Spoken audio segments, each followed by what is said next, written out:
ഒരു ഇന്റർവ്യൂവിന് വരുമ്പോ അത്യാവശ്യം മാന്യതയോടെ വന്നൂടെ? ഷർട്ടൊക്കെ ഇങ്ങനെ ചുക്കി ചുളിഞ്ഞിട്ട് അതൊന്നും അയൺ ചെയ്യാറുന്നില്ലേ? വരാൻ നേരത്ത് കറണ്ട് ഇല്ലായിരുന്നു സാർ, അതുകൊണ്ട് അയൺ ചെയ്യാൻ പറ്റിയില്ല. ഓഹോ, അപ്പൊ ഇന്നലെയും വീട്ടിൽ കറണ്ട് ഉണ്ടായിരുന്നില്ലേ? ഇന്നലെ കറണ്ട് ഉണ്ടായിട്ടും കാര്യമില്ല, വീട്ടിൽ അയൺ ബോക്സ് ഇല്ലാലോ. Your good name please. Thank you, എല്ലാരും പറയാറുണ്ട്. I mean your good name. Thank you, കുഞ്ഞമ്മയാണ് കണ്ടുപിടിച്ചിട്ടത്. എല്ലാരും പറയാറുണ്ട് നല്ല വെറൈറ്റി പേരാണ്, നല്ല പേരാണ്. എടോ, തന്റെ പേരെന്താ? ആ, ബബ്ലീഷ് സാർ. സാർ അച്ഛനാണോ? ഏയ്, ഞാൻ കല്യാണം കഴിച്ചിട്ടില്ല. ബബ്ലീഷ് സാറിലെ സാർ അച്ഛന്റെ പേരാണോന്ന്? അല്ല, ബബ്ലീഷ് എന്റെ പേര്. സാർ എന്ന് ഞാൻ സാറിനെ അഭിസംബോധന ചെയ്തതാണ് സാർ. ആദ്യമായിട്ടാണോ ഒരു ഇന്റർവ്യൂ അറ്റൻഡ് ചെയ്യുന്നത്? അതെ. അതിന്റെ ഗുണം കാണാണ്ട്. ഇതിന്റെ ആദ്യത്തേതും അവസാനത്തേതും ആകണമെന്ന അന്ത്യാഭിലാഷം. അതെന്താ? ഇത് കഴിഞ്ഞാൽ താൻ ചാവാൻ പോവാണോ? ഇവിടെ ജോലി കിട്ടിയാൽ പിന്നെ വേറെ ഇന്റർവ്യൂ അറ്റൻഡ് ചെയ്യേണ്ട കാര്യമില്ലല്ലോ. ഇന്റർവ്യൂ കഴിയുന്നതിന് മുമ്പ് തന്നെ ഇവിടെ ജോലി കിട്ടിയെന്ന് അങ്ങോട്ട് ഉറപ്പിച്ചോ?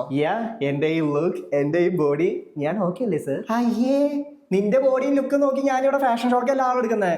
എനിക്ക് അറിയേണ്ടത് തന്റെ സ്കിൽസ് ആണ്. 34 കിൽസ് ഉണ്ട് സാറേ ഗെയിമിൽ. ഷടാ, എടോ, തന്റെ ടാലൻസ്, കഴിവുകൾ. ഇത്രയും കിൽസ് അടിക്കാന്ന് പറയുന്നത് ചില്ലറ കഴിവല്ലാട്ടോ സാറേ. ഗെയിമേഴ്സിന്റെ ഇടയിലെ ബസ്സൊക്കെയാണ് ഞാൻ. ഇതൊരു നടക്ക് പോകുന്നു തോന്നുന്നില്ല. എടോ, താൻ ജോലി ചെയ്യാൻ പ്രാപ്തനാണോ എന്ന് എനിക്ക് അറിയണ്ടേ? അത് ഞാൻ ചെയ്യും സാർ. അനുസരണശീലം ഞാൻ ജനിക്കുന്നതിന് മുമ്പ് തന്നെ എന്റെ കൂടെ ഉണ്ട്. എന്ത് പണി പറഞ്ഞാലും എനിക്ക് ചെയ്യാനുള്ള മനസ്സുണ്ട്. ആണോ? എന്നാ ഞാൻ ഇപ്പൊ തന്നെ ഓഫർ ലെറ്റർ അയച്ചുതരാം. ഇമെയിൽ എന്താ? ഞാൻ തോന്നിയ മൈ റൂൾസ് 542@gmail.com. അയ്യടാ, ഇപ്പൊ തന്നെ അങ്ങോട്ട് അയച്ചുതരാം. Okay, leave it. Let's get in to the interview session.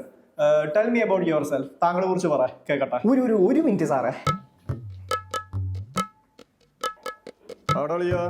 എടാ അളിയ, ഞാനേ ഇവിടെ ഒരു ഇന്റർവ്യൂ അറ്റൻഡ് ചെയ്തോണ്ടിരിക്കുക. എന്നെ കുറിച്ച് നീ ഒന്ന് പറഞ്ഞു കൊടുക്കടാ. അളിയ, ഈ മുത്തല്ലേ നീ? മാസാടാ, വെറും മാസല്ല, മരണമാസാ. നീ വേറെ ലെവലാടാ. പൊളിക്കോട്ടെ, നമ്മളുണ്ട് കൂടെ. Okay, thanks. എങ്ങനെയുണ്ട് സാർ? എന്താ ഇത്? അല്ല, എന്നെ കുറിച്ച് ഞാൻ തന്നെ പറയുന്നത് പൊങ്ങച്ചാവില്ലേ? ഞാനൊരു SP അല്ല. ഇറങ്ങി പോടാ വ്യാളി. സാർ, ഞാൻ വേണമെങ്കിൽ എന്റെ വേറൊരു ഫ്രണ്ടിനെ കൊണ്ട് വിളിപ്പിക്കാം. അവൻ ഇതിൽ നന്നായി തള്ളി പറഞ്ഞു തരും. ഇവന് മറ്റേ ജോഡിയും കൂടെ ഇറങ്ങി വരൂ സാർ. വന്നതിന് എന്തെങ്കിലും കാര്യം ഉണ്ടായിക്കോട്ടെ.